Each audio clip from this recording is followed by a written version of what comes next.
Assalamualaikum warahmatullahi wabarakatuh. Selamat datang di channel Mutiara Kehidupan, channel yang akan membahas kisah-kisah inspiratif dari penjuru dunia. Di balik sosoknya yang masih kecil, beberapa anak berusaha membuat perubahan berarti bagi hidup orang lain. Dari mereka, kita sebagai orang dewasa bisa belajar banyak. Iya, kita bisa belajar untuk lebih peduli pada orang lain yang kurang beruntung. Dari anak-anak tersebut, kita juga bisa belajar menanamkan kepedulian pada orang lain. Karena membuat perubahan yang lebih baik untuk orang lain tidak perlu menunggu sampai dewasa, sampai kaya, atau sampai memiliki pendidikan level tertentu. Berikut cerita-cerita inspiratif anak-anak yang sudah membuat perubahan besar bagi kehidupan orang lain. Yang pertama, Ella Trion, Pertolongan Pelangi. Ketika Ella Trion yang berusia 7 tahun dirawat di rumah sakit 2016 lalu, ia mengalihkan kebosanannya dengan mewarnai. Sejak saat itu, ia mengumpulkan krayon untuk memastikan pasien muda di seluruh negeri bisa berbagi kegembiraan. Saya suka ketika kalian bisa menemukan sesuatu dalam imajinasi kalian dan menggambarkannya di selembar kertas, kata Ella. Dengan bantuan ibunya, Ella memutuskan untuk membuat rumah sakit itu penuh warna seperti namanya. Dengan proyeknya yang dinamakan Color Me a Rainbow, dia mulai meminta sumbangan dari mulut ke mulut dan media sosial. Pada bulan Oktober, dia menyerahkan 13.132 kotak krayon dan 254 buku mewarnai yang disumbangkan dari seluruh negeri. Ella juga memiliki impian besar. Dia ingin menyumbangkan 1.000 kotak krayon ke rumah sakit setiap anak di Amerika dan merencanakan pengiriman 5.000 kotak khusus ke rumah sakit penelitian St. Jude Children di Memphis, Tennessee.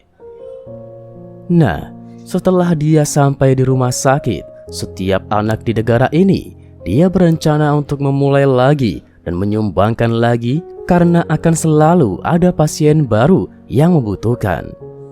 Saya ingin membantu sebanyak mungkin orang, sesering mungkin, kata Ella. Dan aku tidak akan berhenti, imbuhnya. Yang kedua, Hannah Taylor, The Ladybug Foundation. Ketika usianya 5 tahun, Hannah Taylor melihat seorang pria tunawisma makan dari tempat sampah pada hari musim dingin.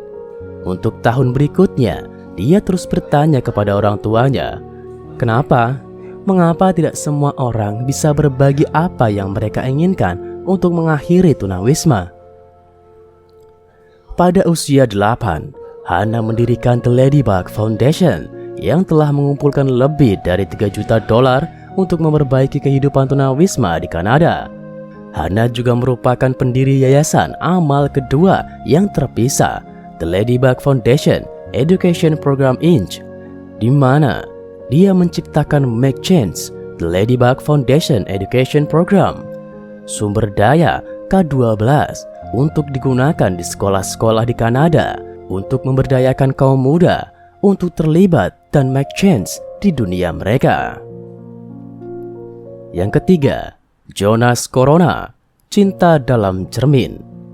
Ketika Jonas Corona berumur 6 tahun, dia dan ibunya akan melakukan kunjungan bulanan ke tempat penampungan tunawisma setempat untuk menjadi sukarelawan. Pengalaman melihat orang dewasa dan anak-anak yang kekurangan menginspirasi Jonas untuk memulai organisasinya sendiri. Jonas mengatakan, setiap anak harus melihat ke cermin dan mencintai diri mereka sendiri. Sejak itu, muncul nama Love in the Mirror. Misi Love in the Mirror adalah menginspirasi orang muda untuk membuat perbedaan melalui komitmen sukarela mereka untuk memberikan kaum muda yang kurang beruntung dan keluarga mereka dengan kebutuhan dasar. Yang keempat, Austin Goodwin. Hoops of Hope. Pada musim semi tahun 2004, Austin Goodwin menonton video anak-anak yang telah kehilangan orang tua mereka terhadap AIDS. Kemudian, Austin pun pindah untuk melakukan sesuatu demi membantu anak-anak ini.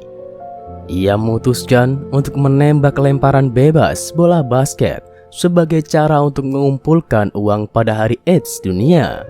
Dia menembak 2057 lemparan bebas untuk mewakili 2057 anak yang akan menjadi yatim piatu hari itu. Melalui sponsor, dia bisa mengumpulkan hampir $3.000 sejak tahun itu.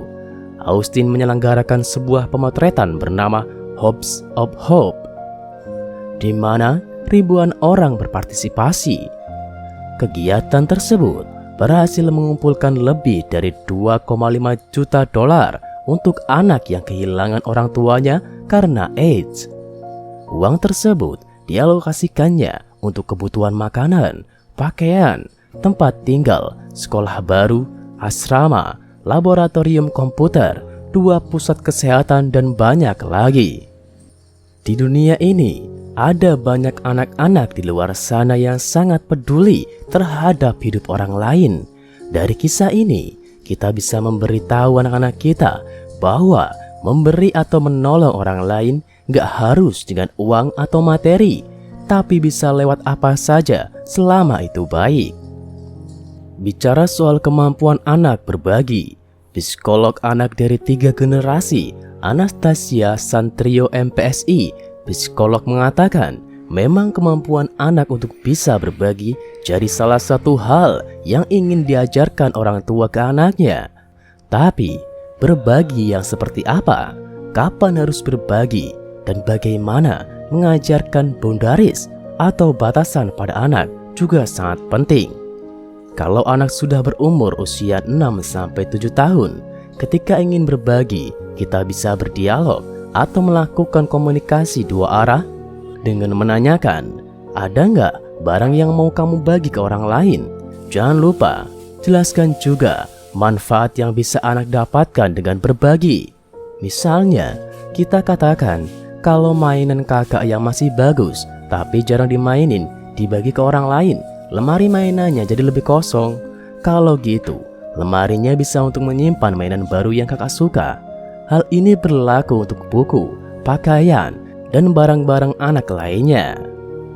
Nah, itulah beberapa kisah inspiratif anak yang mencoba membuat perubahan di hidup mereka dan orang lain. Sampai jumpa di kisah-kisah selanjutnya di Mutiara Kehidupan.